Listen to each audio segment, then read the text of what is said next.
You know, I think the president's really smart. How's that for an obvious statement? I think he's really smarter than maybe anybody here. Just guessing. Just guessing.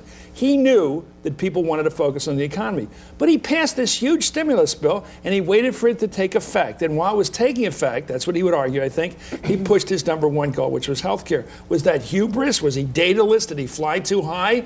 What did he get wrong? Well, his messaging has been completely off. Duffy used an important word, presentation. His presentation has been all wrong. Let's not forget that the very first thing he emphasized in February 2009, shortly after inauguration, is this huge stimulus package. He never sold it very well. Do Americans know that a third of the cost of that stimulus was a tax cut, the biggest one-year tax cut in U.S. history?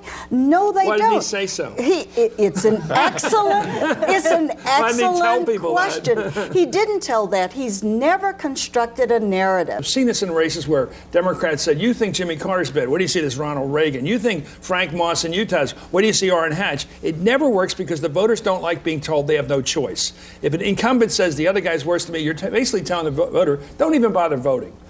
Well, I think it may help Democrats in some races this time, Chris, because some of the Tea Party candidates are so extreme. But there's another issue. There is, as Nora said, a whole lot of voter anger, discontent out there. We haven't talked about the elephant in the room, and I don't mean the Republicans.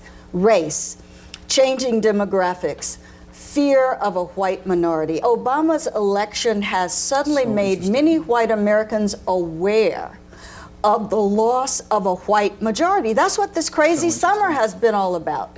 Anti-mosque construction, anti-immigrant ravings. That fear is very difficult for Obama to overcome. You back this up?